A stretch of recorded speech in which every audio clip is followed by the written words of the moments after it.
स्वागत है आप सभी का इस छोटे से मंच में। दोस्तों, यूक्रेन से जैसे ही लड़के उस प्लेन से आए और लैंड किए, लेकिन उन्हें नीचे नहीं उतरने दिया गया। क्यों? क्योंकि अभी भारतीय जनता पार्टी के मंत्री जी आ रहे हैं। जब तक मंत्री जी आएंगे नहीं, अपना प्रचार करेंगे नहीं, कैमरा आएगा नहीं, तब तक आप नहीं जा सकते। वो फोटो आना चाहिए भाई, टीवी में आना चाहिए कि भारतीय जनता पार्टी के लोगों ने उन्हें बुलाया है। दोस्तों, आपको मैं बता दूं कि ये भारतीय जनता पार्टी के जितने भी नेता हैं, सब के सब प्रचार तंत्र में बिजी हैं।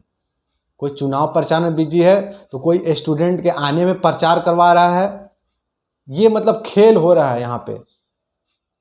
आपको पता है यूक्रेन में फंसे लोग किस तरह से वो गुहार लगा रहे थे सरकार से, और ऐसा लग रहा है कि मानो मंत्री जी ही प्लेन उड़ा के लेके आए हों। इस तरीके से वो स्वागत कर रहे हैं। दोस्तों, आप टैक्स भरते हैं, हर एक आम आदमी, मजदूर से लेके अमीर तक हर आदमी टैक्स भरता है। उस टैक्स के पैसे से ये देश चलता है, सरकार चलती है। हमारे पैसे से चलती है ये सरकार, देश चलता है। और जो भी देश के डेवलपमेंट के लिए काम होता है वो हमारा और आपका पैसा होता है, न कि सरकार का खुद निजी पैसा होता है। उनका पर्सनल फंड नहीं होता है, उनका खुद का जेब का पैसा नहीं होता है जो सैलरी से दिए हों। और इस तरीके से वो प्रचार करते हैं जैसा कि उन्होंने खेत बेचकर आपको बुलाया हो। ये आप ही का पैसा है, आपका पैसा यूज करके आपको बुलाया जाता है, और नाम वाहवाही भारतीय जनता पार्टी के मंत्रियों की होती है। तो आप जानते हैं कि अभी भी कई भारतीय यूक्रेन में फंसे हुए हैं और सरकार से गुहार लगा रहे हैं कि जल्द से जल्द हमें निकाला जाए, लेकिन उन पे कोई उनका एक्शन लेने वाला नहीं है, उन पे सुविधा कोई मुहैया कराने वाला नहीं है। वो बेचारे बिलख रहे हैं, रो रहे हैं, लेकिन उनकी आवाज़ कोई नहीं सुन रहे हैं। आपको पता होगा यूक्रेन में जब भारतीयों से के साथ किस तरीके से व्यवहार हो रहा है। वहाँ पे पैदल चलना पड़ रहा है, 30-30, 40-40 किलोमीटर लोग पैदल चल रहे हैं। इंडिया आ भी रहे हैं तो भारतीय जनता पार्टी उन्हें प्रचार करने के लिए स्वागत कर रही है, ताकि उन्हें यूपी चुनाव में फ़ायदा मिल सके। लेकिन दोस्तों, मैं बता दूं कि देश की जनता और देश के युवा जाग चुके हैं। वो पहचान लिए हैं कि हमारा असली नेता कौन है, कौन हमारी मदद करता है। जी हाँ, बिल्कुल। और ऐसे बहकावे में ना आए, ऐसे प्रचार तंत्र में ना पड़े। मैं यही गुजारिश करूँगा कि अपना ख्याल रखें। अगर आप यूक्रेन में हैं तो उम्मीद रखें कि जल्द से जल्द आपको वापस बुला लिया जाएगा, जल्द से जल्द आप वापस आ जाएंगे।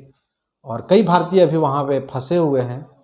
ऐसा नहीं है कि सारे के सारे वापस आ गए हैं। और ये गोदी मीडिया तो आपको कभी सच्चाई दिखाएगा ही नहीं। ये तो हमेशा बीजेपी का प्रचार तंत्र है, समझ लीजिए। ठेका ले रखा है इन्होंने प्रचार करने के लिए, और इनके ऑनर सब के सब भारतीय जनता पार्टी के कोई विधानसभा मेंबर है, कोई पार्लियामेंट सदस्य है। जितने भी चैनल, न्यूज़ चैनल हैं, कुछ न्यूज़ चैनलों को छोड़कर। तो यूक्रेन में फंसे भारतीयों के लिए हमदर्दी है, दुख है दोस्तों।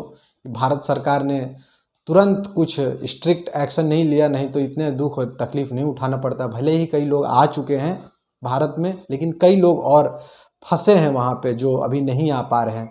अगर ऐसी स्थिति आती है तो उन्हें ministry of foreign external affair से कुछ मिलता है ना, कोई दूतावास जो होता है उनसे उनको कोई समर्थन या कोई तरह की सहायता नहीं दी जाती है। और वहाँ जाके वो बड़ी बड़ी बातें करते हैं। यहाँ तक कि पर्सनल घटना मेरे साथ भी घटी। जब मैं सऊदी अरब गया था तो वहाँ के भारतीय दूतावास इस तरीके से बात कर रहे थे जिसे आपको सुनकर दुख लगेगा दोस्तों। ये मेरा पर्सनल अनुभव है। मैं सऊदी अरब गया था और मैंने कहा था कि एजेंट ने गलत तरीके से मुझे यहाँ भेजा है, तो उन्होंने मेरी कोई मदद नहीं की थी, कोई सहायता नहीं किया था उन्होंने मुझे। जी हाँ, बिल्कुल कोई सहायता नहीं किया था। मैं बोल रहा हूँ मिनिस्ट्री ऑफ लेबर जो होता है सऊदी अरब का, वहाँ मैं गया, जिसको सऊदी में मकतब अमल बोलते हैं। वहाँ जाके मैंने कंप्लेन कराई, तब जा कर के मेरा पासपोर्ट मिला, तब जा कर के मैं इंडिया वापस आया। तो ये यूं ही रहते हैं, ऐसे ही सरकारी तंत्र काम करता है। मैं सभी सरकारी तंत्रों के ऊपर ये इल्ज़ाम नहीं लगा रहा हूँ। कुछ अच्छे भी हैं, कुछ लोग अच्छे हैं, क्योंकि जो अच्छे हैं वो अच्छे हैं। लेकिन कई लोग जो हैं इस तरीके से काम करते हैं जिससे आपको दुख और ठेस पहुँचता है दोस्तों। वीडियो देखने के लिए बहुत बहुत शुक्रिया। Thank you.